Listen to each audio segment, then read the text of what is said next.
Hey everybody, this is Stuart with Wine on the Dime, and today I'm going to be reviewing another boxed wine. Today I've got the Top Box Cabernet Sauvignon from California. It is 13.5% alcohol by volume, and this is the first time I've ever seen this on a boxed wine. Stays fresh for 6 weeks after opening. Normally I see 4 weeks, so there must be something magical about this boxed wine that lets it stay an extra 2 weeks. For those of you bad at math, that's 50% longer than your average boxed wine is advertised for. I'm not going to test that. Mostly because my wife doesn't allow for wine to last that long in this house. But what I will say is we can go ahead and try this one out, and I will let you know if it's worth the $17 that I spent for it. All right, from a color standpoint, I'm gonna give you a deep ruby, no artifacts, no cloudiness. All right, on the nose, plum, there's a little bit of vanilla, there's a touch of, only reason I know this is because I've been dealing a lot with yard work lately. It smells like live oak bark. Like whenever you have a tree that's in the process of dying, like the one that I've been dealing with, and some of the bark comes off, and it just kind of has that outdoorsy, generically woodsy smell. Also has black cherry. In terms of alcohol, it smells medium, has a medium plus intensity. There's something else though. It's like an herb. Give me a second. One eternity later. Okay, so it's not an herb, but it's this kind of, I had this like dried blackberry tea a while ago, and it kind of reminds me of that dried blackberry element that's coming through with, I don't know, maybe just a little bit of like sage. Anyway, see how it tastes. All right, so it has medium plus body, it has medium acid, alcohol, it tastes medium. The tannins actually taste medium minus. They're just not very strong. They're not weak, they're not velvety, they're just not as strong as I typically kind of expect for cab. I kind of expect cabs to be more in that mid-range going up higher, and it's not quite there. Like it wants to be there, but it's not quite there on its own. It's a dry wine, and the big thing here are the fruits.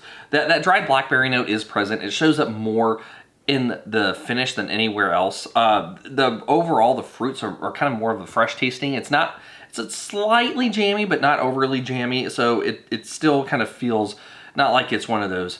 It still feels like in general, it's a little bit more of a tamer climate than what you get out of some of those California box wines. And the finish is a medium finish. So let's get to the blick and see how it rates. From a balance standpoint, I would like more body. I would like more body or more tannin to kind of supplement the lack of some of the other structural components in the body. As I mentioned, it is a dry wine. It's actually more dry to like off dry after you had a little bit of sips. It's kind of like within that range, but it's still what I would consider dry. I feel like it's lacking a little bit of that cab oomph, and that's kind of what I'm looking for. So in terms of that, I'll give you a 0.75 here.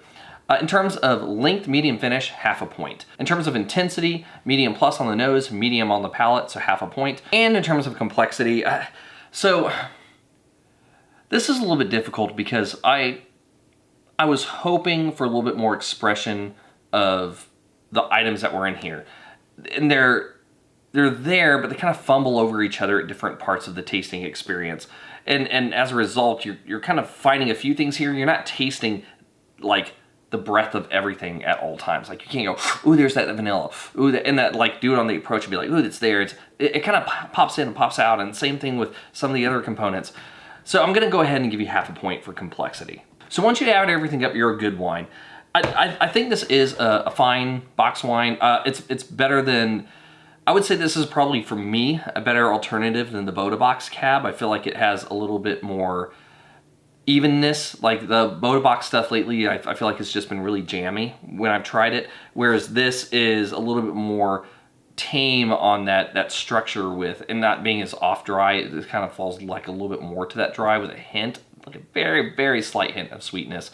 So I think I personally would probably prefer this more. It's around the same price point, so that's my take on it. And if you have a different take, then leave a comment below and let me know. Dang it, I just stole from my outro a little bit. Anyway, this has been Stuart with Wine on the Dime. If you liked today's review, please like, subscribe, and comment. Have you had the Top Box Washington Cabernet Sauvignon? I'd be interested if you have. Leave a comment below, and I'll see y'all again soon with another review from Wine on the Dime.